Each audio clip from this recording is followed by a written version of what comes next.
He's bringing it on. Lord have mercy. Okay, let me try to share this on Facebook. Is this showing me live on YouTube now?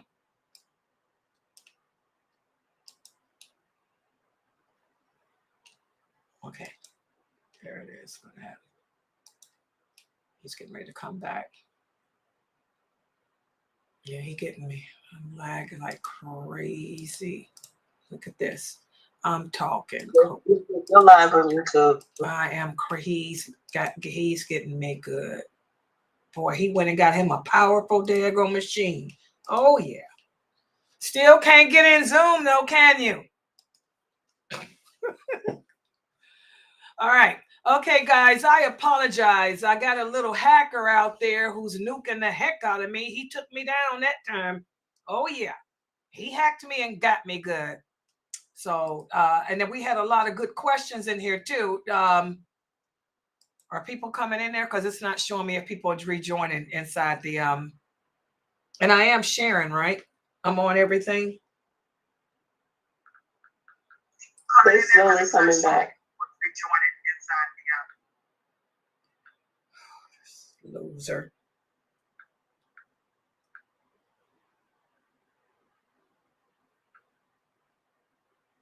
Shaitan. The sad thing is he's a Muslim. He's a Muslim.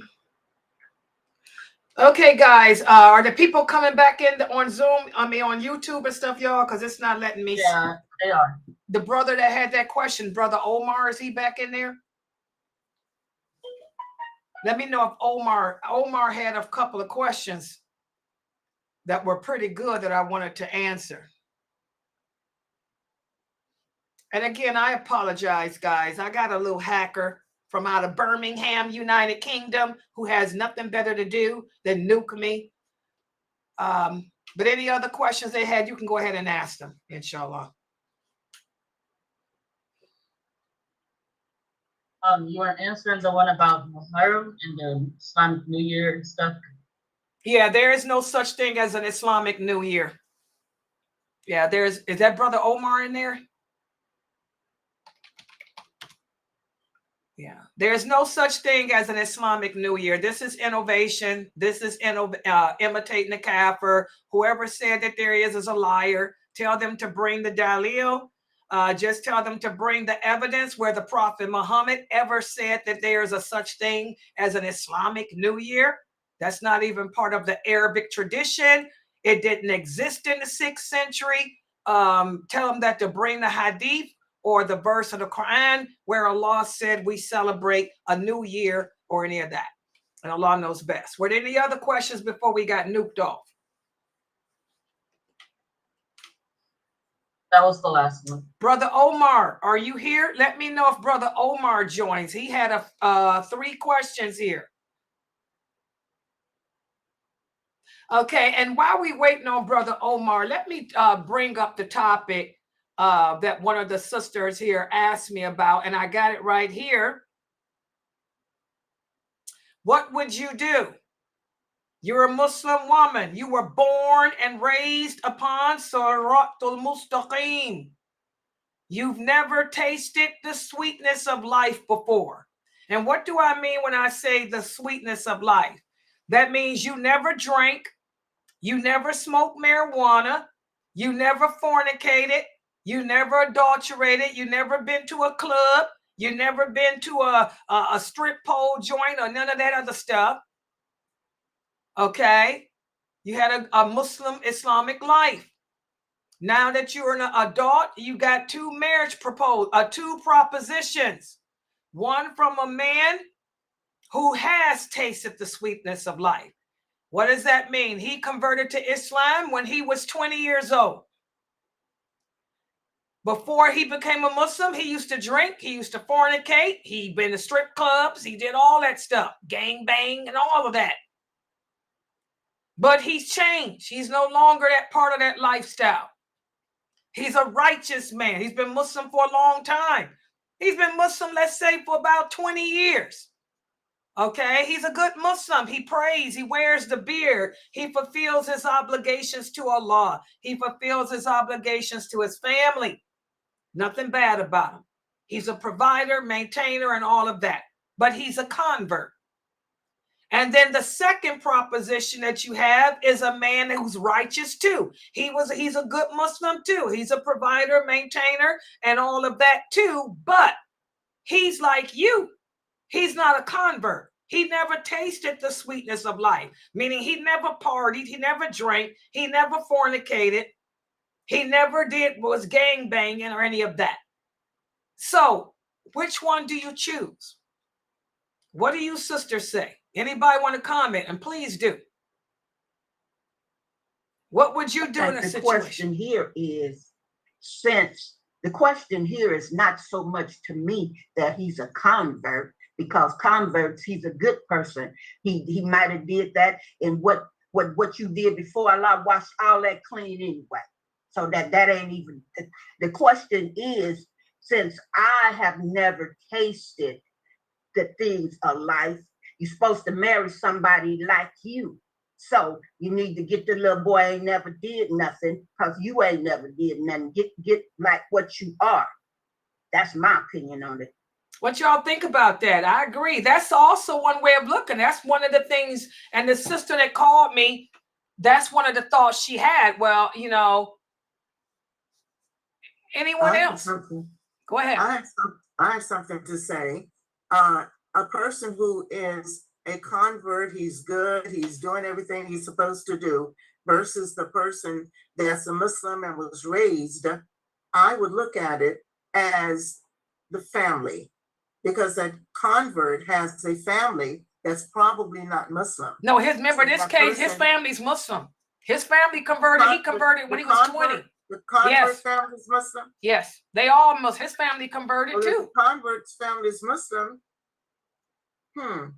That's what I'm saying. I would probably then look at what would be amenable to me. I would go for the height, maybe the looks. They all got all that going on. That's what I'm saying. The brothers are identical.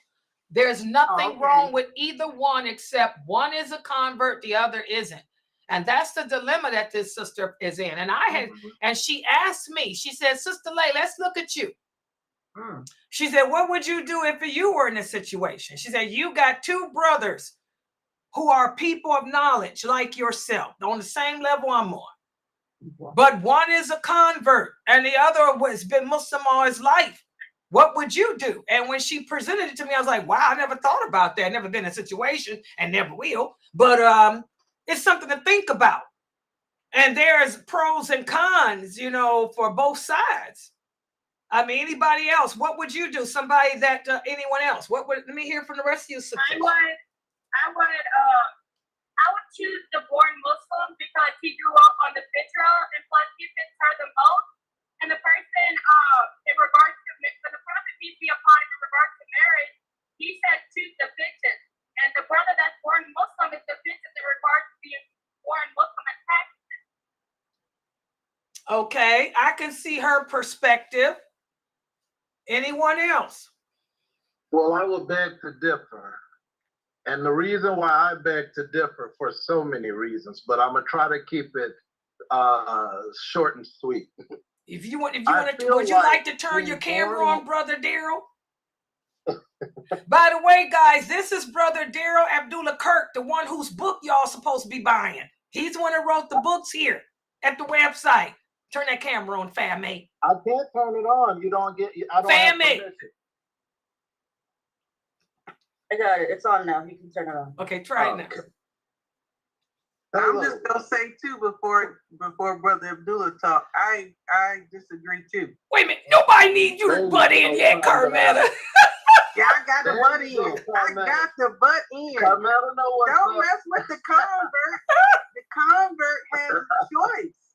The convert chose to clean himself up and choose Islam and choose Allah. You know, that's his own choice. You know what I mean? So, yeah. And what I was gonna add is that it doesn't doesn't matter. I mean, the Prophet sallallahu alaihi wasallam said in an authentic hadith, he said, marry the ones that are similar to you. Now that is in terms, in my understanding of that hadith, an individual that has a similar background. Now, we have to understand what's important in the marriage. And what is important is tadib and akhlaq within that situation. And what that is Islamic morality and good manners. Now, I've been to Kenya, I've been to Morocco, I've been to different places. I've seen brothers born Muslim, I've seen converts. And I could go on and on with a list of different reasons. For example, you know, brothers that are born Muslim tend to bring culture into the religion. You know, and when they get married, things that they are demanding or things that they want does not always line up with Islam. It might be a culture from their tribe or from whatever they might be. Whereas a convert, you know, depending on where he comes from, he could bring street into that situation, or he can bring old bad behaviors. It just depends. So you can't really look at it being a born Muslim or a convert. You have to look at their morality, their Islamic morality, their dedication to the deen, their manners. Because you got a lot of born Muslims that have bad manners and they don't understand how to treat women. And you have that with converts too. But I feel like it all comes down to the nature of that individual. I don't think a woman should shut out those opportunities. Looking at a brother just looking for somebody that just because they're born Muslim is going to destroy her opportunities a million times over. There are a lot of converts, and I'm not saying marry a convert. This sister came from a background where she was born Muslim, and you know her parents were strict, and they practiced Quran and Sunnah. Now she meet a convert that just got out of jail or prison. No, that's not what I'm talking about. But you know, a lot of converts are not. You know, you have many converts that have not found their religion in jail or in prisons, like me. I've never been in prison. I've never been in jail. I mean, I was a Jehovah's Witness, so I came as strict as they were. I had very strict parents. My parents were very strict. We didn't celebrate holidays. We didn't celebrate none of that stuff. Islam was an easy, smooth transition for me because I already knew those things were wrong. But what I'm saying is that a sister, her wali, of course, should be in the process. We already know that. He should look for an individual for that sister that has likeness like her, perhaps in things that she like, those topical situations. But also he wants to look at the character of the person, his background, you know, what kind of family he comes from. If he comes from a Kafir family, what type of family were they? What type of community did he live in? What type of activity was he involved in? Or, you know, what is his reputation in his community, even before converting to Islam? What is his reputation in the masjid? So these are the things that is important. Don't keep looking for, brother, oh, I want a born Muslim or this and this and that. Screw that. Because what's important is the deen, their practice of the deen, and also good manners. And the Prophet ﷺ emphasized good manners because a lot of people don't have good manners. A lot of you marry somebody that's born Muslim, they end up beating you. That's probably the culture they come from. And maybe not. I'm not saying that's how they all are. That's not a blanket statement. But I'm saying if you're looking only for that quality or that aspect of the person, you might run into something that you don't want. So you have to change your mindset. Your mindset should be on the deen, the practice of the deen, the character of the individual, is Islamic morality, those things that matter, that's going to make them a good husband. And you can find that in a convert, or you can find that in a born Muslim. It just depends on how they was raised and what type of background that they have. And that's the way I feel about it, you know. Yeah, and alhamdulillah. And by the way, he answered that perfectly. And that's the way, basically, that's my answer too. And you got two, like I told the sister, I'm telling the sister now, that's a heck of a situation. What would I do? I had two brothers approach me. Both of them are people of knowledge. Both of them are highly respected. Both of them know their deen. It's the only both of them can provide. Both of them can maintain me. Both of them have good, impeccable records of being good to women and children and animals. Throw the animals in there too. What would you do? Like she asked me. Well, like Brother Sahi, like Brother Sahi has just typed. We have to remember, guys, all the companions were converts. The best of this nation were converts to this religion. Okay? So, look at Umar, radiallahu anhu. Before Islam, Umar was a brute. He used to persecute his slaves. He was very, very harsh and ill with women. But after Islam, he changed. And then we remember the hadith where the Prophet sallallahu alaihi wasallam was asked, who are the best of us as Muslims? Because the companions were all on the same level. The originals, they were all converts. Who's the best of us? What did he say? Those of you who were good in character before Islam. You will be good in character after Islam. Those are the best. And that's how I look at it. If I had a situation like that, and like the other side, which is what the young sister brought up to me, she said, but Laila, since the other brother, the convert, tasted the life of this world. The convert used to do drugs. The convert used to drink. The convert used to fornicate. The convert used to lie. The convert used to steal. Doesn't that mean he comes with baggage? That's the question that she asked me that had me really take a step back. Yes, that's true.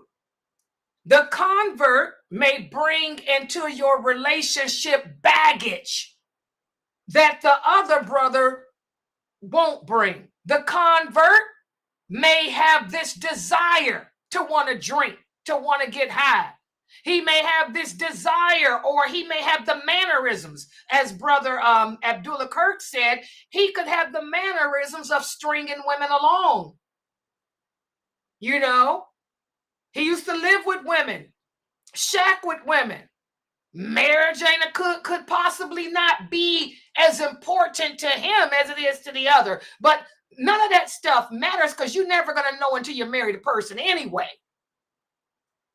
But I agree with Brother Abdullah. Should I let that stop me? Just because a brother is a convert and this one is not? Should I let that stop me? That's a personal choice that you have to make on your own, guys. Do you women understand? I can't answer that question for you. For me, I'm going to go with the one who appeals to me the most. If I got the choice, the sister is asking me now. She said, what would you do?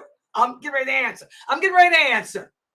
If I had the choice of two men who are men of knowledge, both of them are on my level, and Islamically, spiritually, I'm going to pick the one that appeals to my soul.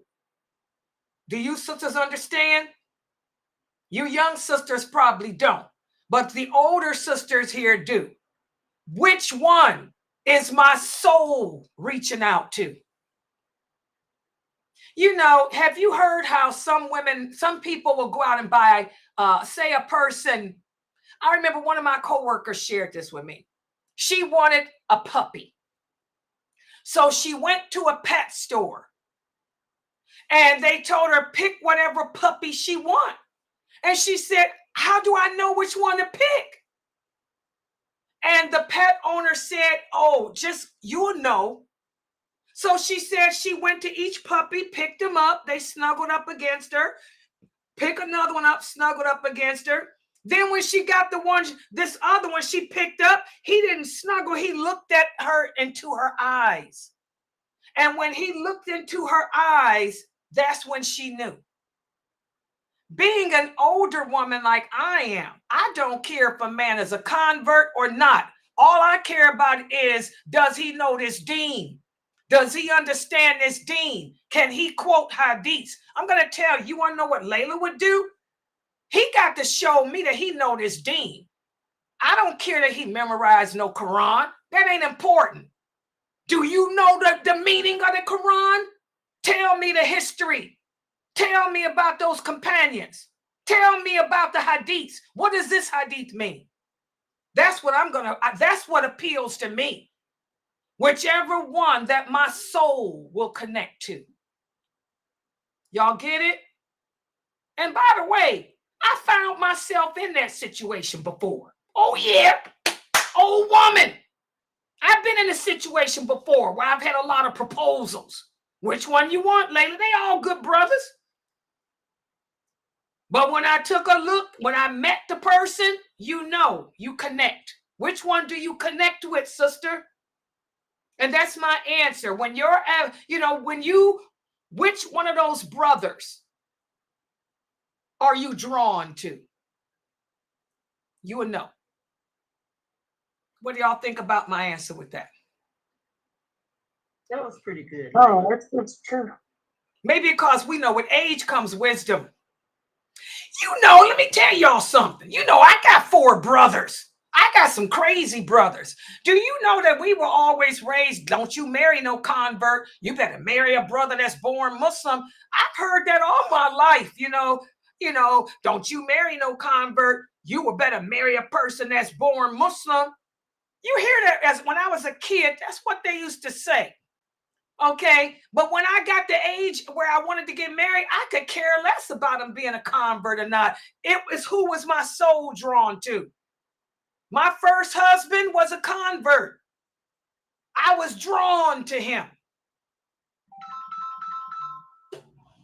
My other husbands were Muslim Arabs, and I was drawn to them. Okay. It's whoever I'm drawn to. I don't care. I've never cared about the convert thing personally.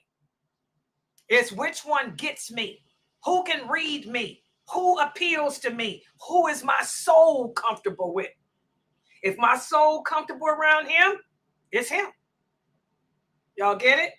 What do y'all think? Anybody else want to share? I side with that opinion because I had at one time, like, going into the marriage prospect and trying to find someone, I was faced with 2 decisions, whether I go with the person who was a convert like me, or if I go with the person who was born into the religion. So you're basically going to pick exactly, we got our criteria of who we should pick and who we should be leaning for, but you're going to pick who you want to pick. You want to pick who you rock with, who has the similar likes in the same instance that their deen matches up, but also who makes you laugh, who has a sense of humor, Exactly. Who you mesh with. And I take marriage. Marriage has to be something that I'm gonna take seriously, and Allah put us together. We are cooler to each other's eyes. We complement each other, but yet we keep us grounded each other. Now, if you don't have a sense of humor, because I know myself, I like to laugh. I like to, I see things through a different eye, and I need you to see it like that.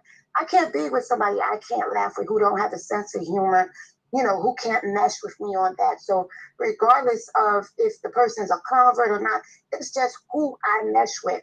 But the ultimate goal is that we know we're doing this for Allah, for Islam. This is the ultimate goals, So I agree. It's who you mesh with. That's exactly. It. And that's my answer to my little Bantu student that asked me that. And that's what I'm saying. When when your father allows you to see those brothers, whichever one that your soul is drawn to, you will know. Just like my coworker said, she knew which puppy. She knew when he looked up at her in her eyes, she knew.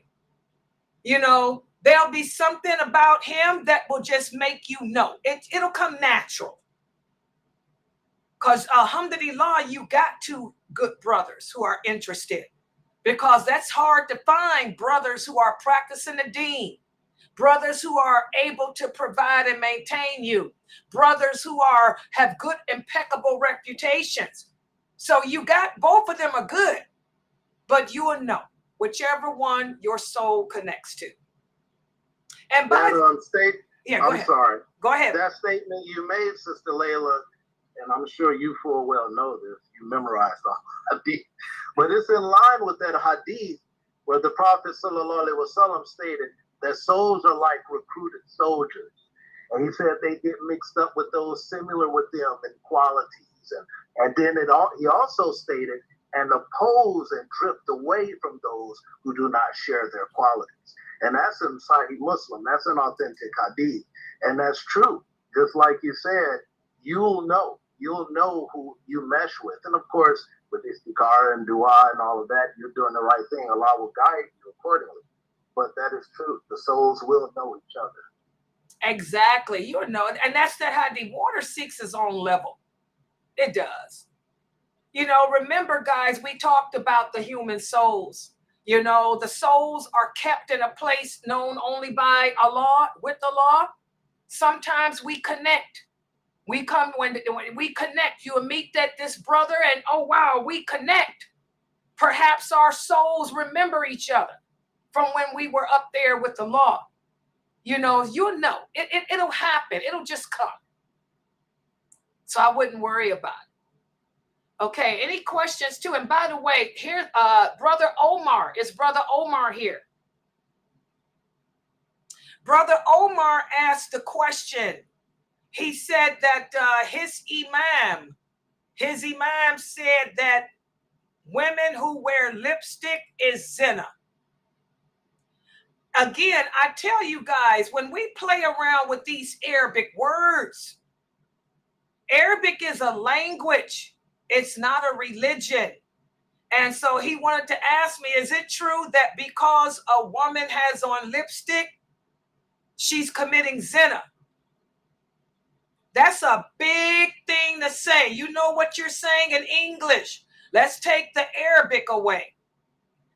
Zina refers to having illegal, sexual relations. To refer to a woman as being a woman of zina, you're referring to her as being a prostitute, a skank, a trollop, a tramp. And we have to be very, very careful using terminology like that, especially when it comes to the lawful and the unlawful. The Prophet Muhammad sallallahu alaihi wasallam said, the lawful and the unlawful have been clearly defined by Allah. So if something is haram, there will be a nas or a verse from the Quran that says it. If it is haram, for example, for a woman to wear lipstick, there would be a verse from the Quran where Allah says, thou shalt not wear lipstick. Or there would be a hadith from the Prophet Muhammad sallallahu alaihi wasallam forbidding the women of this nation from wearing lipstick. As the Prophet Muhammad sallallahu alaihi wasallam said, when it comes to the lawful and unlawful in our everyday lives, most things are lawful. If someone's going to tell you it's haram, they have to bring the nas. There is no verse in the Quran, nor is there any hadith on planet Earth that forbids a woman from wearing makeup or lipstick. Lipstick is makeup. And for those of you who are uneducated, the Arabic women, like all women on earth, have been wearing makeup, including lipstick, since the time of Eve. Okay? When Aisha, radiyallahu anha, was slandered, accused of zina by the people. She said that was one of the most trying times of her life. She lost weight. Her hair fell out. She stayed in her apartment. Her mother and father's apartment, crying. So one day, her mother came to her and said, "Oh, Aish, you have to get up out of this. You cannot allow the people to break you." She said, "Look at you, my daughter. You're so pale in color. You've lost your hair. You've lost your weight." She said, "Never let the enemies of Allah see how badly they've hurt you." So Aisha got up and she was going to go answer the call of nature. Aisha's mother, Roman was her name. So she took a petal, a desert rose. Oh yeah, they have desert roses.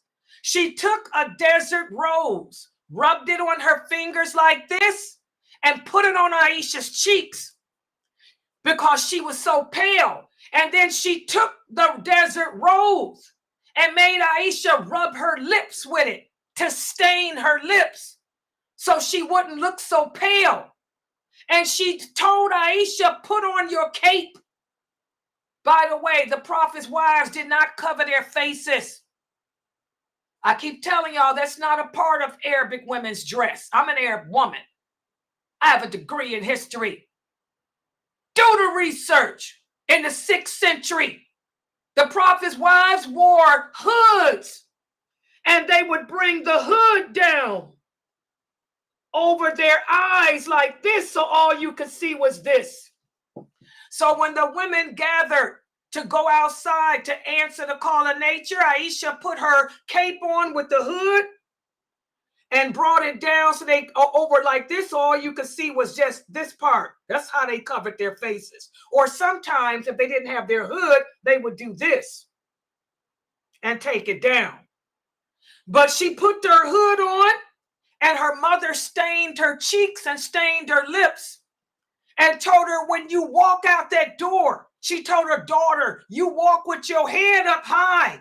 Do not let the enemies of Allah see how they've broken you.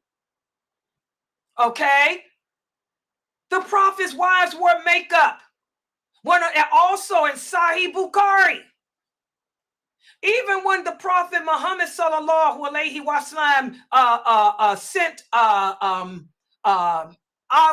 sent Abu Bakr to lead the people on the Hajj. This is right there in Sahih Bukhari. The Prophet sallallahu alaihi wasallam sent Ali to let him know that Allah had sent down the verses about the Hadi. And when Ali announced about the Hadi, his wife Fatima, the daughter of the Prophet, she said, had I known, I would not have taken off my makeup. It's right there in Bukhari. Whenever y'all read a hadith that mentions the word kohol, kohol is makeup. Y'all better learn Arabic and don't learn slang. Learn Fusha. Kohol is makeup. Henna is makeup. As Aisha radiallahu anha said, a woman can show her face and this and whatever makeup and jewelry she has on them. That's Aisha radiallahu anha's fatwa. Ibn Abbas, may Allah be pleased with him, he said a woman can show her face and her hands and every jewelry and makeup on them. That's Ibn Abbas's fatwa.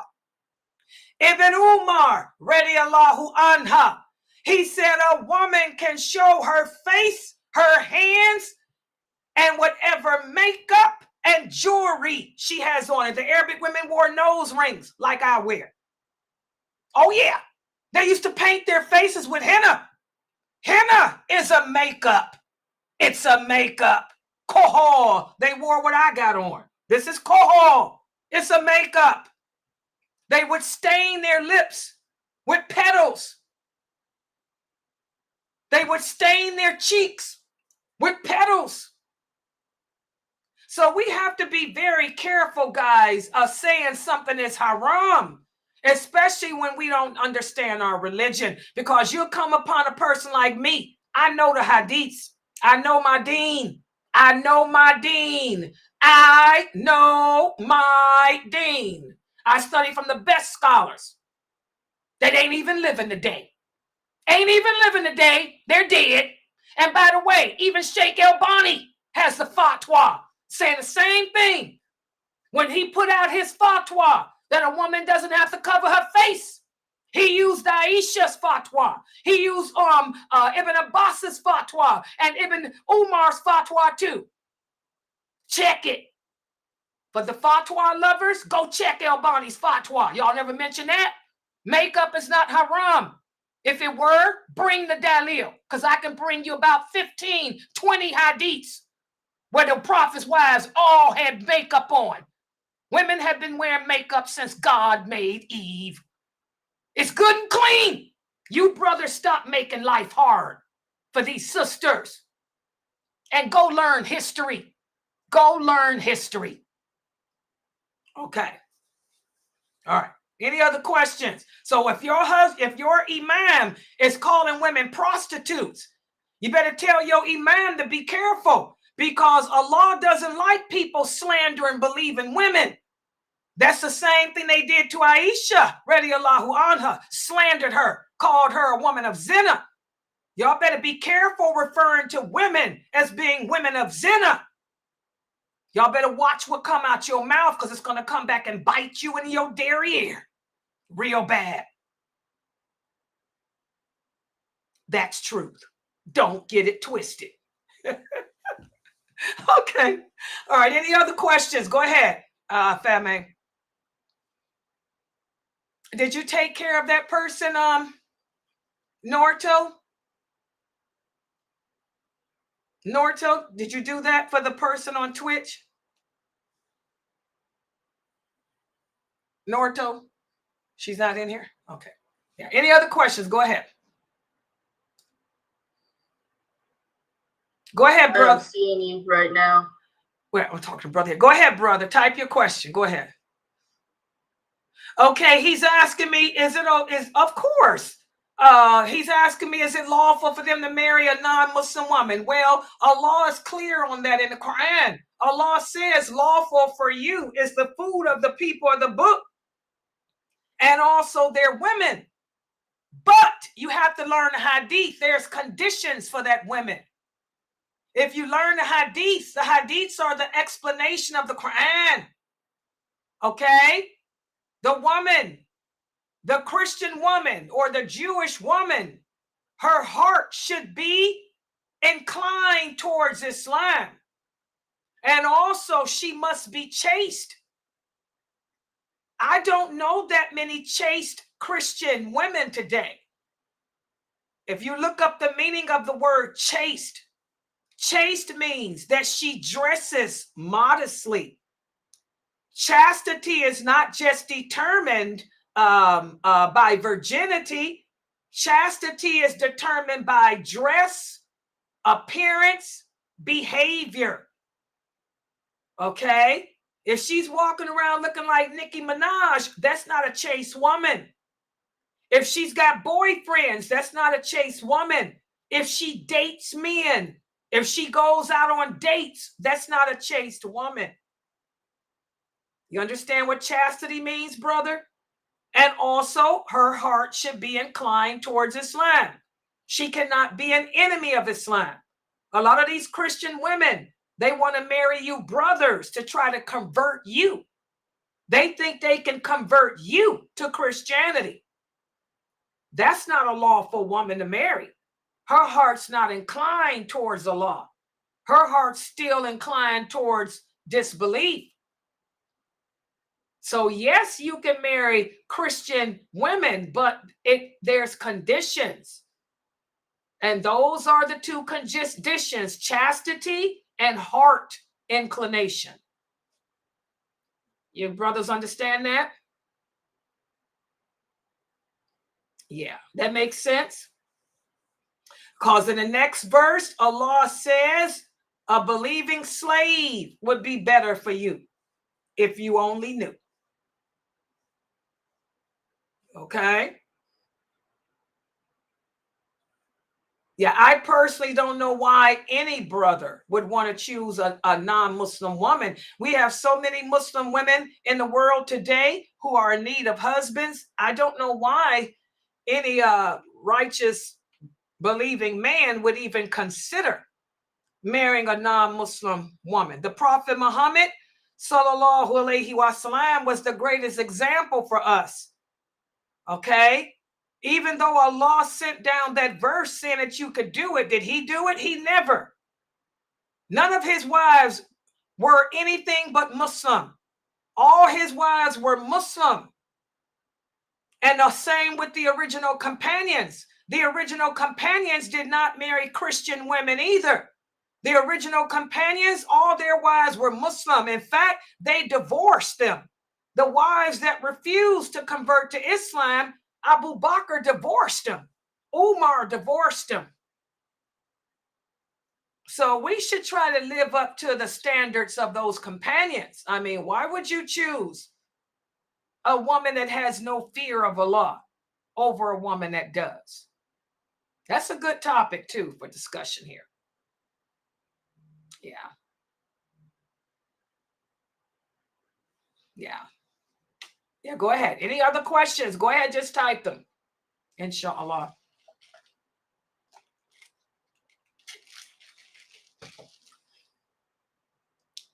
Yeah, go ahead. I can read it. Okay. Okay. Okay, this brother here is typing. He said, Sister Laila, I want to take a theology class. I am in college and want to take a theology class. Is this something that I should do? Why would you want to take a theology class? Remember, as Muslims, it's all about allegiance. That's the second part of that shahada. We should have allegiance towards Allah. When you declare La ilaha illallah, Muhammadur Rasulullah, we're declaring allegiance to Allah, allegiance to the Prophet Muhammad sallallahu alaihi wasallam, allegiance to the religion, and allegiance to all the Muslims. And we have to distance ourselves from anything that will stand in the way of that. Theology. What is theology? This is what happened during the time of the Tabi'in with the movement of Ibn Sina. When the Persians converted to Islam, you had Ibn Sina and his followers. They were into that theology. They wanted to mix the theology of the Romans and the Greeks with that of Islam and all of that. No. The only theology that we believe in is the theology of Allah. Allah says in the Quran, don't put yourself in situations that may compromise your iman.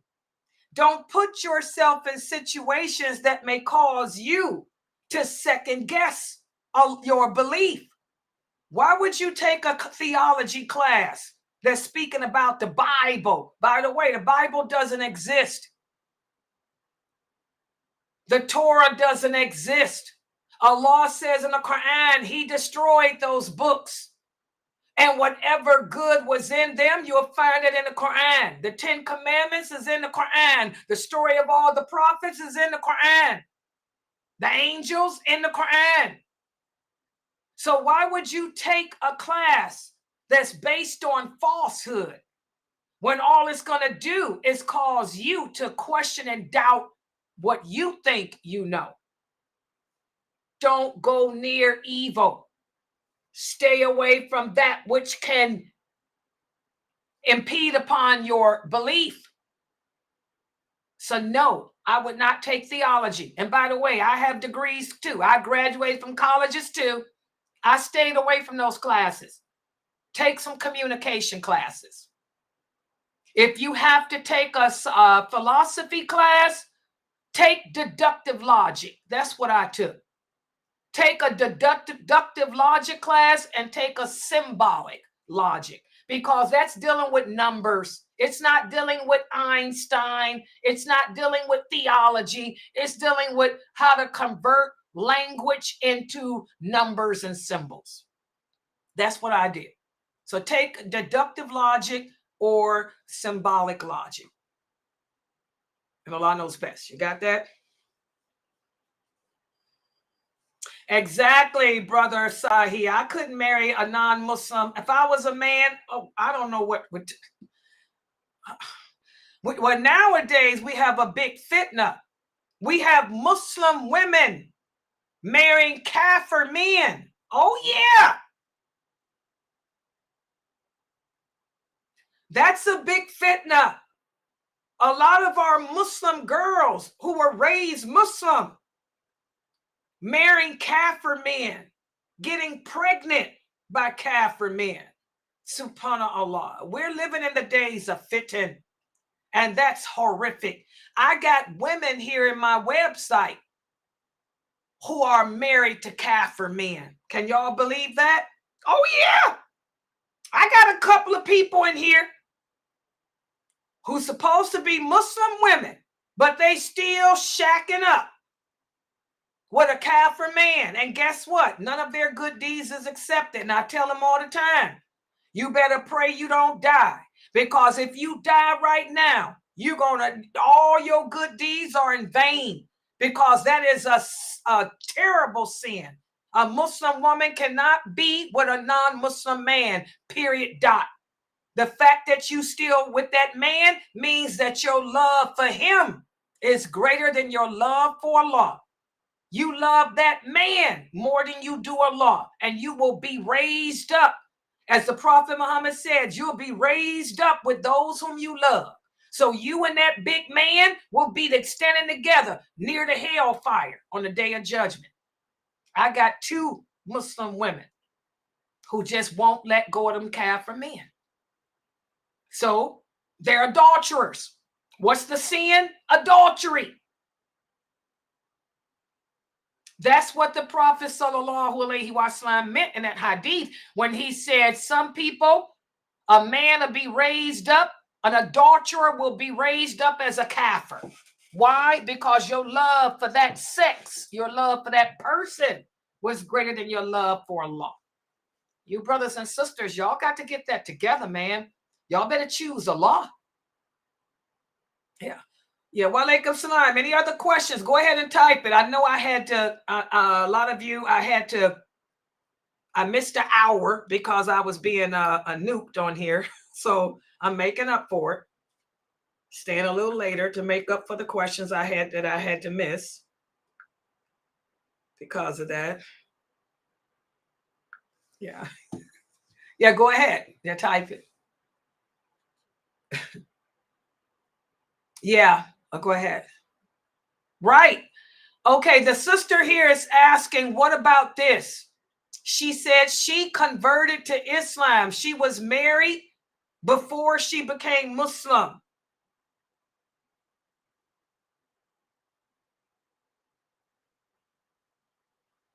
It's still haram, sister. Here's another one. It's still haram. The day that you declared La ilaha illallah, Muhammadur Rasulullah, your marriage was null and void. Allah says in the Quran, do not send them back. Do not send the believing women back to those men, to their husbands who are not Muslim. So the day that you declared La ilaha illallah, whoever gave you your shahada, that person should have told you that after you say La ilaha illallah, you have to go home, get your clothes, and leave, because that house is no longer lawful for you to be in? Did the person that gave you shahada tell you that?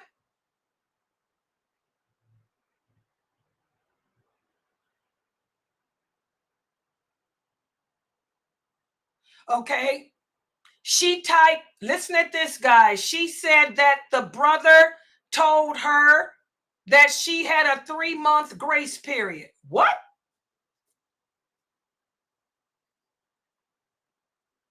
Sister, there is no such thing as a grace period in Islam. Once you declare La ilaha illallah Muhammadur Rasulullah sallallahu alaihi wasallam, you go and take a bath, and right after that, whatever prayer is in, you pray. You have to start wearing hijab. You have to start practicing Islam immediately, ASAP. There is no grace period. There is no hadith on planet Earth that you can read that speaks about any of those companions taking shahada and the Prophet sallallahu alaihi wasallam telling them they got a grace period. There's no such thing. This is another example as to why Allah has sent war to us. As the Prophet sallallahu alaihi wasallam said, whenever we deviate away from Allah's laws, expect war, expect chaos. There's no such thing as a grace period. Whoever told you that, he lied. So you need to change your life. You need to get out of that house. He's no longer your husband. He's no longer lawful for you to touch, to be with, to see, none of that. And Allah knows best. I gave you the dalil from the Quran. Okay, here's a question that the sister here has. I'm going to put it here so I can read it, sister, because it's Twitch is kind of hard for me to read. These, as you guys can see, I got people asking questions on Twitch too, and I can't read them that well. Okay, she says, is it okay to miss prayer while performing a surgery? Okay, this is a good question. I'm getting ready to answer it. Allah is so merciful. And to show how merciful Allah is, and to show how Allah knows his creation better than we know ourselves, Allah allows us to combine prayers. We can combine prayers under certain circumstances. For example, your doctor, if you are a doctor, if I am scheduled to do surgery at Dhuhr time, Allah allows me to pray Dhuhr and Asr together, or I can pray Asr and Dhuhr together. You see that? Let me give an example. When I had my total knee replacement, because all my doctors are Muslim. When I had one of my total knee replacements, my doctor said, well, thanks to you, Sister Laila, I got a reason to combine prayers because I was scheduled. My surgery was scheduled for 1 o'clock in the afternoon. And this was during the winter time. And I think Asr came in at 3.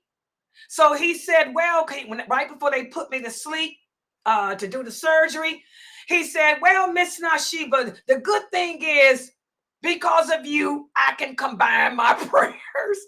Because it was a 2-hour surgery or a 3-hour surgery. So, so that's what you do. If you are a Muslim surgeon, you combine your prayers. And you can either combine them before, during the time of the prayer that's in, or you can do them afterwards. So say, for example, you were scheduled at 1 o'clock. Dhuhr comes in at 1, but you thought that you would be done before 2, so you didn't combine. But when you go in to perform the surgery, you notice that the situation is worse. So instead of you getting done at 2 o'clock, you're not done until 6. Well, guess what? Now you can perform Dhuhr and Asr together. You see the beauty of Allah? You see the justice of Allah? Surgeons got it pretty good. Dr. Ali is a physician. Wonder how many times he gets to combine. Okay? So yes, you can combine Dhuhr and Asr, or you can combine Asr and with Dhuhr. You can also combine Maghrib and Isha, or Isha with Maghrib. And Allah knows best. So does that answer the question? So if you're a surgeon, don't worry about it. Just combine it. Whatever day that you're scheduled for surgery, my sister-in-law is a physician too. Whatever day that you're scheduled for surgery, combine. Yeah, just combine.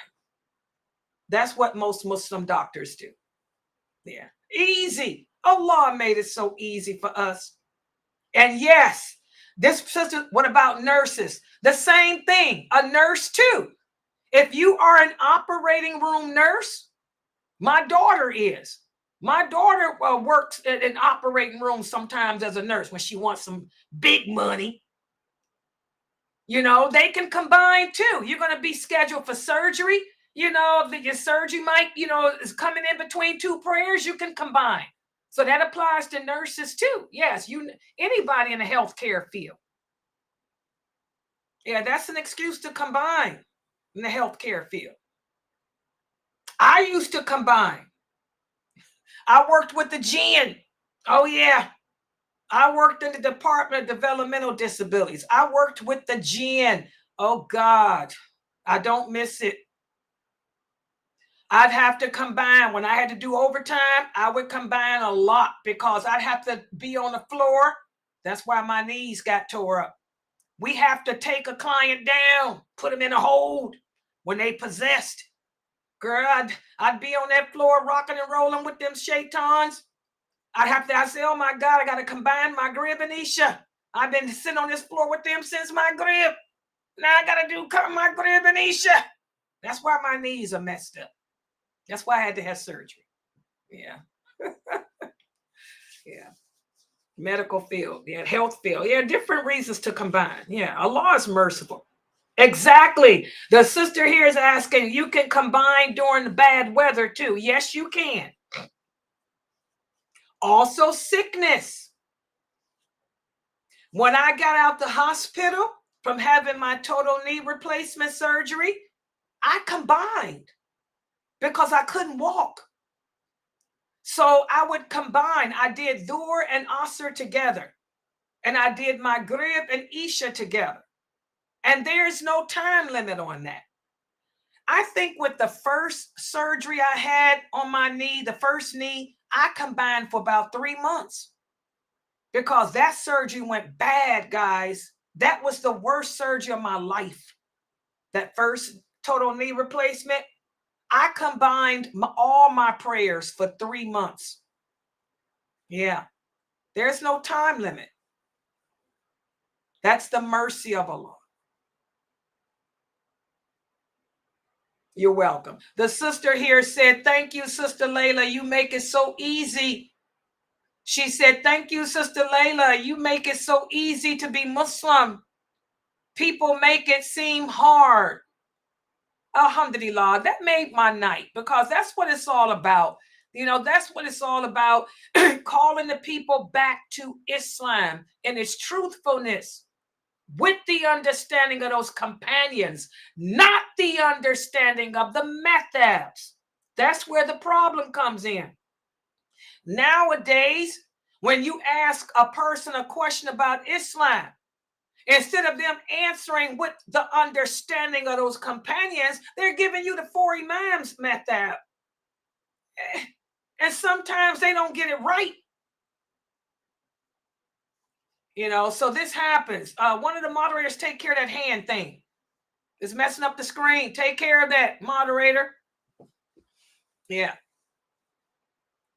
You got a question? Just use the mic, sweetie. Go ahead. They got a question in there? Femi? No, no. Oh, okay. Yeah. Okay, Miss Jackson, let me put yours here so I can see it too. She said, so you can combine. Yes. Oh, yes, Miss Jackson. Oh, yes, Miss Jackson. Say, for example, you're sick with the flu. Thank God I haven't had the flu. That's because I ain't working. I used to get the flu twice a year because my clients were always sick. You know, I worked with the gin. They stayed sick, you know. I haven't had a cold since I've retired in 2 years, 3 years. But yes, you can combine. Say, for example, you're sick with the flu, you're sick with the cold, just combine. Pray Dhur with Asr and Maghrib with Isha. The only prayer you cannot combine is Fajr. Fajr does not combine with anything. Okay? You can also combine if you're too tired. Did y'all know that? My mother, let me use my mother as an example. May Allah bless her and forgive her of her sins. Ameen. My mother is 86 years old. She's an old lady. Mm-hmm. Sometimes my mother will tell me, she'll say, I'm so tired. She said, I'm trying to stay awake. I said, what are you trying to stay awake for, Mom? She said, I'm trying to stay awake so I can pray Isha. Isha doesn't come in till 10. And I can't. I said, Mom, combine. You can combine. I said, you should pray Maghrib and Isha together. You're elderly. You know, staying awake is hard for you. Or even a person like me or like you, Miss Jackson. Say, for example, you're just so tired. You don't know if you can stay awake to pray. Then you can combine. Pray Maghrib and Isha together. Because the sun, sets late this time of year. And if you're a person that has a hard time staying awake and you end up missing the Isha prayer, combine. You can combine. Yeah, there's, combining the prayers for different reasons. This is the beauty of Islam. Allah doesn't impose the obligations upon us to harm us, he wants it to be easy for us. Now, a lot of people don't talk about the combining of the prayers. You can combine when you're sick, if you're too tired, you're at work. Say that you get like a surgeon, or say, for example, like I told you, I was dealing with them shaitan. I'd combine. I said, let me take a break here and make my prayers. In fact, let me do Isha too. Because if we're going to have to deal with this jinn, I'd combine all the time. Yes. Yeah. Any other questions?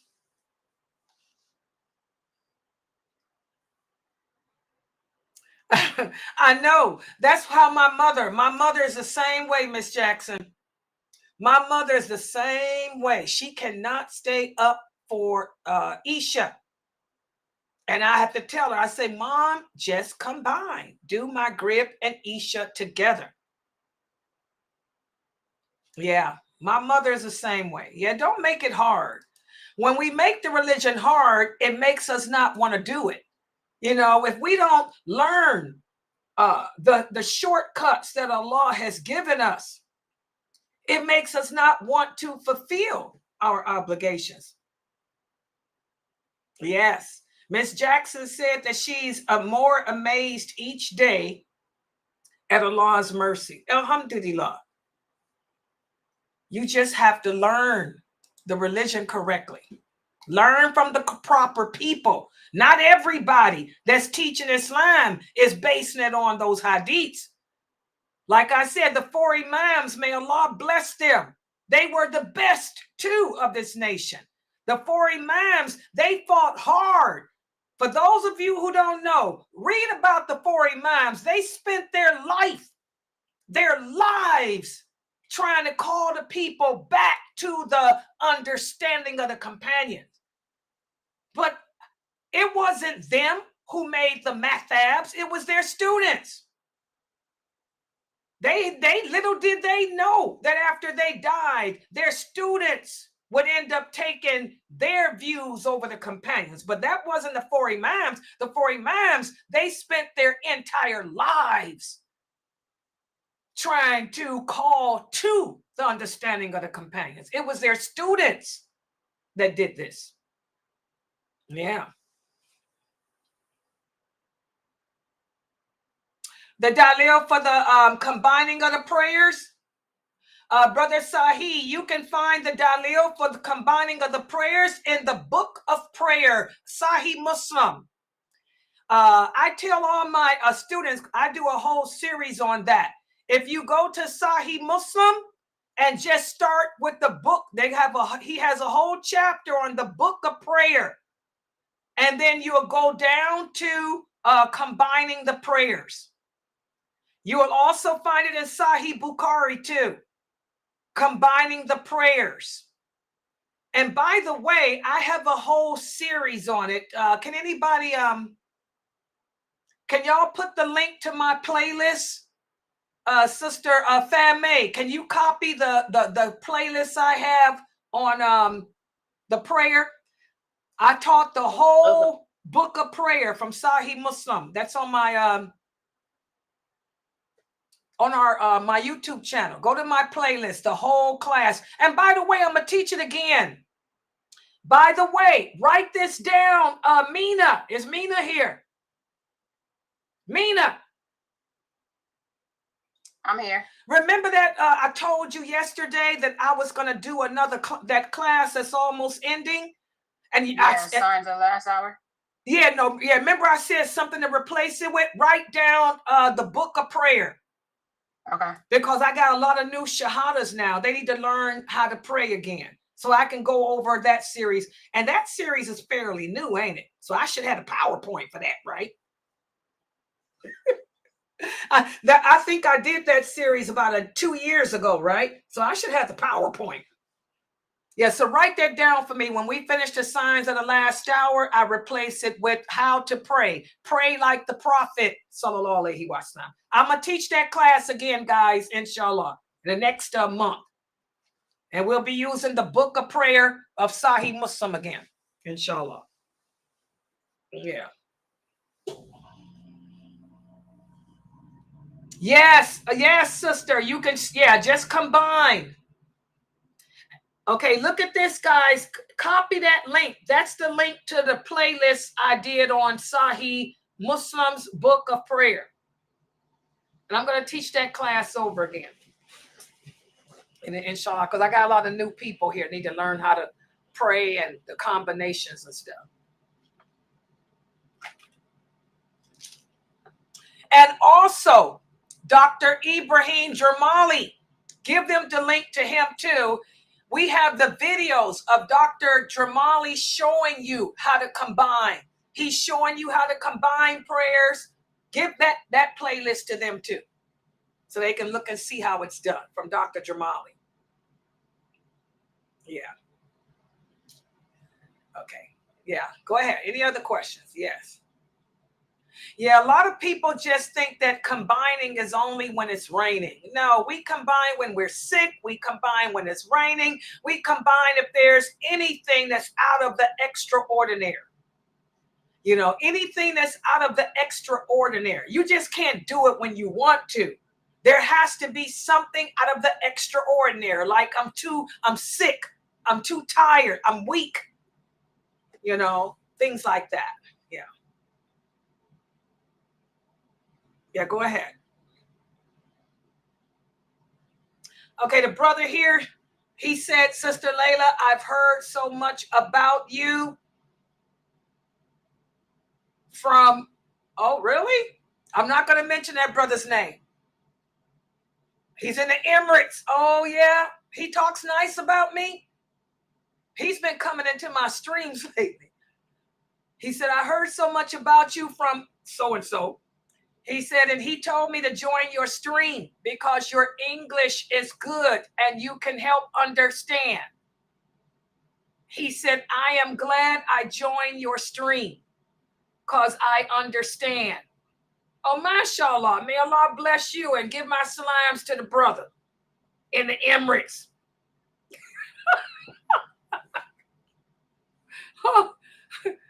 No, I'm not going to say his name. No. You know, I'm going to tell y'all, you know, it's too much craziness going on. The brother's asking why I won't say his name. But no. One of the things about the daya, the duat, as they call what they call them, duat. Oh yeah, the duat of today. They do all this arguing and fighting and bashing each other. You know, this is one of the signs of the last hour. You know, you hating each other. These brothers call themselves giving dawah and they bash each other, slander each other, kafir call. I'm not getting involved in that crap. I'm an old woman. I'm 63 years old, guys. I'm not new to the game. I've been doing the game a long time. I'm old. I ain't got no husband. I ain't got nobody protect me from all that bashing. So I don't mention none of those famous personalities' names. I'll talk about Kareem Abu Zaid, may Allah bless him. That's my dude, okay? Sheikh Mohammed Saeed Atli, my dude. Jamali. But them other brothers from the UK and the one you're talking about in the Emirates, I ain't mentioning them people's names. Oh no, I ain't getting caught up in that bashing and killing and hating. And I'm a woman. It would hurt me. I can't do dawah that way. Nope. That's why I got my stream like it is too, where they can't see you. Only me. Smart. He said, you're smart, Sister Laila. Man, I started back in the 80s. I used to be an IRC op. I'm from FNet. That's how old school I am. Oh, I know how to be discreet. Yeah. Okay. All right. He says, let me see this. Let me share this one. I'll share this one. My brother aspires to be a film director. Would it be lawful for him if the films he makes contains no musical instruments? Exactly. He can do that. What do y'all seen my films, haven't you? Haven't y'all seen the videos that we put out? Geechee, you know, all my jingles that I make. Y'all know Geechee makes does the songs. There's no musical instruments used. It's her and her son. Where's my picture of Geechee? Here it is. Look. All of my jingles are done by Geechee. Geechee and her son. Okay? No music. That's all her and her son's voice. Okay? And then I do all the other stuff. The video itself is me. Yeah, you can be make movies as long as the movies are not about something that's haram and doesn't include anything haram. You understand? Long as he ain't making movies with sex, drugs, rock and roll. You know what I'm talking about? You know. Yeah. If he wants to make movies about situations that can be of benefit to Muslims, yes. As long as he ain't crossing the lines with sex, you know, the common sense stuff. Yeah, he can do movies. Most things in life, guys, are lawful. I'm telling you, if we were to sit down and make a list of all the haram things, we wouldn't even have 5 pages. When it comes to our everyday life, most things are lawful for us. Yeah, you can do that. You can write books too. I heard somebody, one of these brothers, one of these famous speakers, not the one in the Emirates, but one of these other famous speakers was asked, can a person write a book, a novel?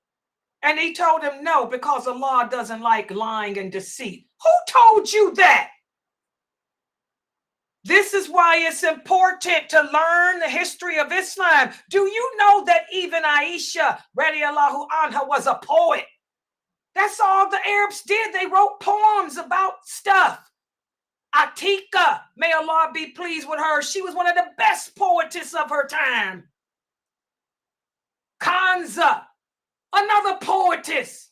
They made the stuff up. They made it up. Who sat here and told you that you can't write a book? I'm a writer. I'm a novelist. I write about vampires. Oh, yeah. I write about werewolves. Oh, yeah. My book coming out, inshallah. Inshallah, in December. It's almost done. I'm a vampire, werewolf writer. You're going to tell me I'm going to hell? Who said that? We have to be careful who we get our knowledge from, guys. If something is haram, you have to bring the clear evidence. If you don't have the clear evidence that says thou shalt not write a book unless it's something that happened for real, then you better bring it. Because Aisha was one of the best poetess of her time, and everybody knows about Kanza and Atika and many companions. Most of the Arabs were poets.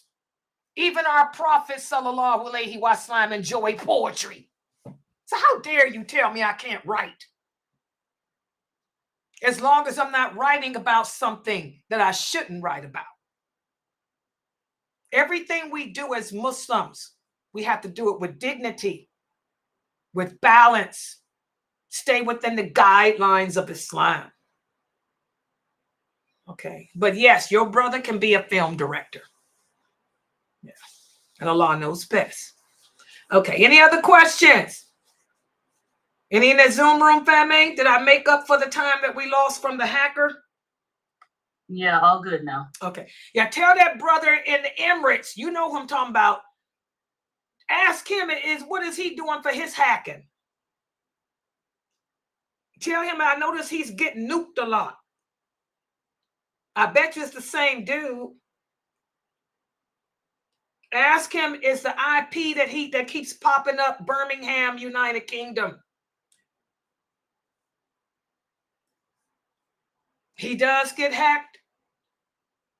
Yeah. Yeah, they're these idiots. I think they're what you call it, guys? Asharis. We have the Shiites and the Asharis. The Asharis and the Shiites are attacking us, our streams. I noticed that. I believe this dude is Ashari. He's from Somalia. He's Somalian, but I think he's Ashari. Yeah, tell him to do his IP tracker, and I bet you it's Birmingham, United Kingdom. If it comes up Birmingham, United Kingdom, that's him. He does me too. He took me down earlier. Yeah. All right, guys. Alhamdulillah. This was a good question and answer session. We had a lot of brothers here. May Allah bless all you brothers for coming and being gentlemen. I appreciate that, for being respectable. I appreciate that. Respecting the old lady here. I'm an old woman. I ain't no young girl. I'm old. I got grandkids. In fact, hold on. Wait a minute, y'all. My grandkid been texting me. Hold on, let me make sure ain't nobody got popped. Hold on for a minute, y'all. Just right quick. I forgot my grandbaby was texting me. Wait a minute. I'll feel bad. LMN. Here. Yeah, hold on.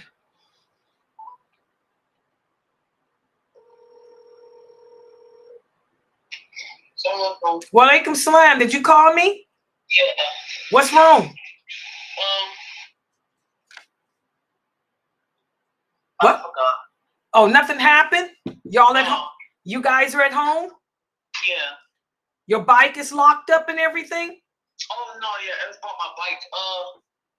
Yeah, my bike, it's like it's malfunctioning, and this is my second time riding it. I haven't been home. I got home today, and I went to ride my bike, and it was like malfunctioning. What's malfunctioning? Like something, like Uncle Ahmed said, like the tire was wiggly or something. I don't know. So should I just take it back up there, see if they can fix it? What did Uncle Ahmed say? Can Uncle Ahmed fix it? He's the fix-it man. I know, but he said take it up there and see if they want to fix it. Why don't you call them first before you go up there? Call. Oh, yeah, I'm gonna call. I'm yeah. That's it, because you just got the bike. So what yeah, you? That's what I'm saying. Yeah, just tomorrow, call them and tell them that something's wobbly about the tire, and ask them what to do, and they'll fix it. I don't want you going up there though without calling them. Okay. Okay, then let me know what they say tomorrow. Call me and let me know. All right. All right. I love you. Love you too. Okay, where's your mother? I don't know. She's still at work. What about Jayla? She at work? No, she's downstairs. Okay. What about Jayana? They're both down. Okay. All right. Okay. All right. Assalamu alaikum.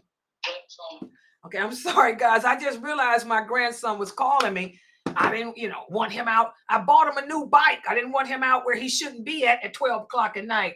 Okay. Here's another question. Sister, where are you from? I'm from America. I'm Arabic, but I was born in America. That's what he meant. When he said I speak good English, the brother that made the comment is Arabic. And, this is the thing, guys. Most Muslims in the world speak English and not Arabic. And sometimes it's hard to break down the meaning of Arabic words in English. I am Arabic. I'm Egyptian, but I was born in America. I was born and raised in America. I was deliberately, intentionally taught no Arabic at all because I grew up in the 60s, the civil rights movement here, the days of Malcolm X.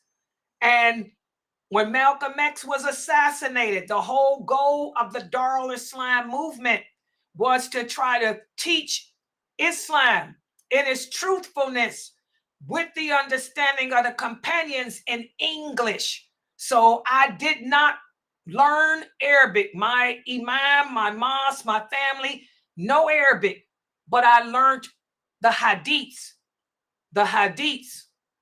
Okay, so that's why. And then when I went to college, I got a degree in communications. I have a degree in communications. I'm a communication specialist. That's why I can make movies too. Broadcast journalism, interpersonal communications, the whole thing. Plus phonetics, speech pathology. I majored in that stuff and history. So that's why he told him when he was telling the brother to come here, because evidently, what is he teaching? Yeah, he's teaching well and well better. I know why he sent you here. He's teaching well and well better like me, but I'm teaching from Kareem Abu Zayd's book. He's teaching from Abdullah Wahhab's book. And evidently, he couldn't explain something. So that's probably why he told the brother to come here to learn from me, because I could break it down in better English. That's probably what he meant. Yeah. Yes, I was born here in America. The boss, born in the USA. Yeah. All right. Any other questions or comments, guys? Okay, before we close out, let everybody remind everybody, tomorrow at 10 a.m. Eastern Standard Time, I have a new sister from Egypt. Her name is Ustada Sama Khamis. She's going to be teaching the names of Allah at 10 a.m. Eastern Standard Time. Let me show y'all a clip of that. Let me show that to y'all. Hold on for a second. Let me show y'all this clip of her teaching, of what she's going to be teaching. His names, we need to know about them, how to apply them, ponder the meanings behind them. New class alert! Sunnahfollowers presents The Names of Allah. Please join us every Saturday mornings at 10 a.m. Eastern Standard with Sister Samar. Streaming on all major platforms. Right here, channel Sunnahfollowers. Yeah, that's it. So that's tomorrow morning, guys. By the way, that's our first morning class. Yeah, because she's in Egypt. She's not going to be able to, she's in Egypt, and that's where she's teaching from. So you guys, and it's only going to be in the Zoom room. I'm not going to stream it. So if you want to participate, you're going to have to join the Zoom room. You're going to have to go to Sunnahfollowers.net, my website, and join the Zoom room. Y'all know the link. Let me put it on there. Where is it at? Family, the link ain't on here. Oh, where's the link at to the Zoom? I don't have it on here. Okay, here. Yeah, this is the link to the Zoom room, guys, right here. I'm trying to show it. Or it doesn't show. Wait a minute. Hold on. There it is. Why come it's not showing, family? There it is. www.sunnahfollowers.net, and just click where it says Zoom room. That'll bring you in. You don't need a passcode or anything. And that's going to be at 10 a.m. Eastern Standard Time. And also tomorrow, did y'all hear Dr. Dramali? We have Dr. Dramali too. Dr. Dramali is doing his class on understanding Surat Baqarah, the rights of women and the rights of family in Surat Baqarah. Let me show y'all that clip too. Hold on, let me show that.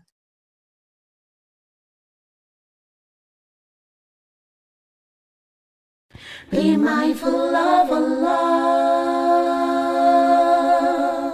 He speaks of all things. He speaks of the women and children. Doesn't leave out anything. Leave out anything. The rights of women, children, and society. Assalamu alaikum. Sunnahfollowers presents a new class taught by Dr. Ibrahim Jamali, the rights of women and children in Islam, defined by Surah and Nisa, streaming on all major platforms. That's Dr. Do you see that picture of him? I like him with his gutra on. What you think? I think that picture look okay. What do y'all think? Now, he had his little gutra on. His mouth was open, but